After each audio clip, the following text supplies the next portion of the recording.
तो अब से 3 घंटे बाद पूरे देश को मिलेगा जीएसटी। संसद भवन में हो रहा है बड़ा कार्यक्रम। रात 12 बजे के बाद पूरे देश में एक सामान की कीमत एक ही होगी। जीएसटी कार्यक्रम के लिए संसद के सेंट्रल हॉल में खास तैयारी। दोनों सदनों के सदस्यों के अलावा देश की कई मशहूर हस्तियां होंगी शामिल। राष्ट्रपति प्रणब मुखर्जी रात 12 बजे घंटा बजाकर करेंगे जीएसटी की शुरुआत। तरह तरह की रोशनी से जगमगा रहा है संसद भवन। तिरंगे के रंग में सजाई गई है संसद। मोदी सरकार की आजादी की रात की तरह जश्न की तैयारी। जीएसटी कार्यक्रम में शामिल होने दिल्ली आने से पहले गुजरात की राजधानी अहमदाबाद में बोले पीएम मोदी, जीएसटी से भारत का नया भाग्य खुलेगा। जीएसटी लागू होने से पहले जीएसटी काउंसिल ने किया बड़ा बदलाव। राज्यों की चिंता के बाद खाद पर जीएसटी की दर घटाई गई। खाद पर 12% की जगह 5% टैक्स लगेगा। जीएसटी आने से पहले जल्द से जल्द सामान बेचने की जुगत में लगी हैं इलेक्ट्रॉनिक कंपनियां। गुरुग्राम में इलेक्ट्रॉनिक्स आइटमों पर भारी छूट के लालच में सामान लेने वालों की लगी भीड़। जानकारों का दावा, जीएसटी लागू होने से इलेक्ट्रॉनिक गुड्स के दाम में नहीं पड़ेगा ज्यादा असर। टीवी, फ्रिज और एसी के दाम लगभग पुराने जैसे ही रहेंगे। माइक्रोवेव के दाम बढ़ेंगे, लेकिन वाटर प्यूरिफायर, कंप्यूटर, प्रिंटर और मॉनिटर के दाम घटेंगे। जीएसटी लागू होने के बाद गहने, खासतौर पर सोना खरीदना महंगा हो सकता है। जीएसटी लागू होने से ठीक पहले गहनों की दुकानें खरीदारों से भरी रहीं। जीएसटी लागू होने के बाद सोने पर 3% टैक्स लगेगा, जो फिलहाल 1% है। एक तरफ पूरे देश में एक टैक्स वाला जीएसटी लागू करने की तैयारी, तो दूसरी तरफ विधायकों को नहीं पता जीएसटी का फुल फॉर्म। यूपी के मंत्री सुरेश राणा के साथ जीएसटी पर बैठक कर लौटे विधायक राजवीर दिलेर नहीं बता पाए फुल फॉर्म। इगलास से बीजेपी विधायक हैं राजवीर। आज रात 12 बजे से 2 बजे तक खुले रहेंगे बिग बाजार के सभी आउटलेट। बिग बाजार में ग्राहकों के लिए जीएसटी मुहूर्त शॉपिंग ऑफर रहेगा। अर्थव्यवस्था को रफ्तार देने वाले देश के 8 सेक्टर पड़े सुस्त। 8 कोर सेक्टर की विकास दर घटकर 3.6% हुई। पिछले साल मई में 5.2 थी विकास दर। मध्य प्रदेश के शाजापुर में बीजेपी विधायक जसवंत सिंह हाडा ने किसान को धमकाया। परेशानी लेकर विधायक के पास पहुंचे किसान को डराते दिखे विधायक। वीडियो हुआ वायरल। गुजरात दौरे के दूसरे दिन पीएम मोदी ने गांधीनगर में टेक्सटाइल इंडिया समिट का उद्घाटन किया। पीएम ने टेक्सटाइल को बताया देश की सांस्कृतिक विविधता का प्रतीक। एबीपी न्यूज के खास कार्यक्रम में यूपी के सीएम योगी आदित्यनाथ ने अपनी सरकार के 100 दिनों के हिसाब देते हुए कहा, यूपी में 14 साल बाद राम राज आया है। बिना भेदभाव के सबका विकास सरकार का लक्ष्य। सीएम योगी ने कहा, गोरक्षा के नाम पर राह चलते किसी के साथ हिंसा स्वीकार नहीं। हिंदू युवा वाहिनी हो या कोई और, जो कानून तोड़ेगा उसके खिलाफ कार्रवाई होगी। अवैध बूचड़खानों पर सख्त कार्रवाई होगी।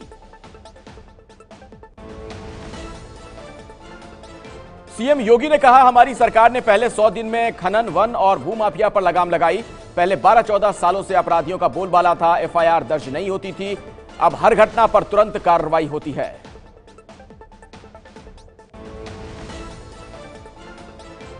यूपी की मंत्री स्वाति सिंह ने लखनऊ में बियर बार का उद्घाटन करने के विवाद पर कहा, कुछ लोगों ने साजिश के तहत झूठा प्रचार करवाया। उन्होंने रेस्टोरेंट का उद्घाटन किया था। उद्घाटन के 10 दिन बाद वो बियर बार कैसे बना, ये उन्हें नहीं पता। एबीपी न्यूज के खास कार्यक्रम में मुलायम की छोटी बहू अपर्णा यादव ने एक बार फिर पीएम मोदी की तारीफ की। कहा, इंदिरा गांधी के बाद सबसे लोकप्रिय पीएम हैं, लेकिन उन्हें अपने विजन को धरातल पर उतारने के लिए काफी काम करना होगा। एबीपी न्यूज के खास कार्यक्रम में यूपी के बिजली मंत्री श्रीकांत शर्मा ने कहा, बिजली देने में अब भेदभाव नहीं होता। जिले में 24 घंटे, तहसील में 20 और गांव में 18 घंटे बिजली दी जा रही है। ट्रांसफार्मर खराब होने पर किसान हेल्पलाइन नंबर 1912 पर संपर्क कर सकते हैं। पटना से दिल्ली आने वाली इंडिगो की फ्लाइट में हुआ शॉर्ट सर्किट। पटना एयरपोर्ट पर मची अफरा तफरी। यात्रियों को शॉर्ट सर्किट के बाद इमरजेंसी से बाहर निकाला गया।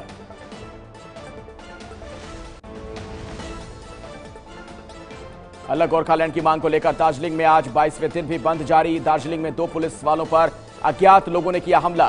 रोंगली आउटपोस्ट पर ड्यूटी दे रहे थे पुलिस वाले। दोनों को अस्पताल में भर्ती करवाया गया।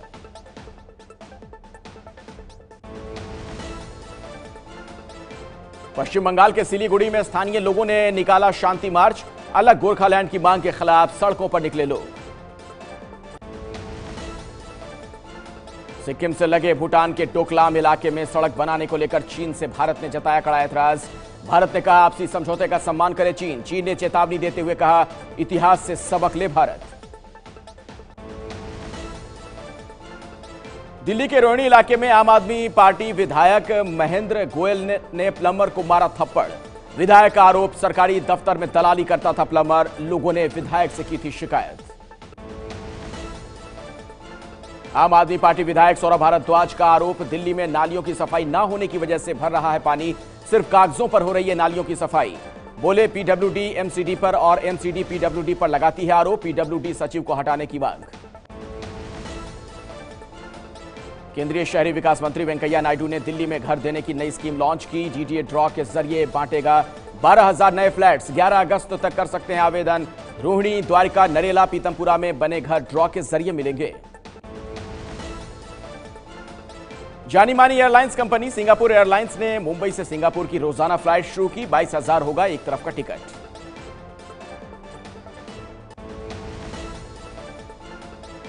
छोटी बचत योजनाओं जैसे नेशनल सेविंग स्कीम पीपीएफ के ब्याज दरों में कटौती की गई है। ब्याज दरों में 0.10% की कटौती की गई है। नई ब्याज दरें 1 जुलाई से 30 सितंबर तक के लिए प्रभावी। मध्य प्रदेश में कर्ज से परेशान किसानों की खुदकुशी का सिलसिला जारी। बरवानी में परेशान किसान ने दी जान। जम्मू कश्मीर में वैष्णो देवी जाने के रास्ते पर अर्धकुआरी से देवी द्वार के बीच चट्टान खिसकने से एक महिला की मौत, 6 लोग घायल। यात्रा के लिए नया मार्ग बंद किया गया। पुराने मार्ग से यात्रा जारी है। मुंबई में बारिश की शुरुआत में ही खस्ता हाल हुई सड़कें। अंधेरी के वेस्टर्न एक्सप्रेस मेट्रो स्टेशन के बाहर उखड़ी सड़क। मेनहोल का ढक्कन भी धंसा। हर साल करोड़ों खर्च कर सड़क बनवाती है बीएमसी। जम्मू श्रीनगर के रास्ते पर जमीन धंसने और चट्टान गिरने से अमरनाथ यात्रा रुकी। यात्रियों को रास्ता पार करने में मुश्किल। पहलगाम और बालटाल के रास्ते यात्रा जारी।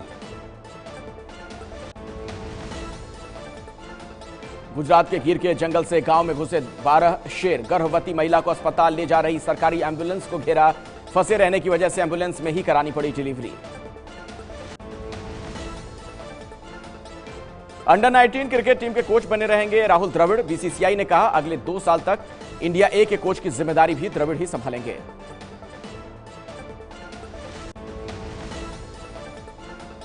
भारतीय क्रिकेट टीम के तेज गेंदबाज जसप्रीत बुमराह के दादा आर्थिक तंगी से जूझ रहे हैं। उत्तराखंड के उधम सिंह नगर में रहने वाले संतोख सिंह टेम्पो चलाकर कर रहे हैं गुजारा। अपने दिव्यांग बेटे के साथ किराए के घर पर रहते हैं संतोख।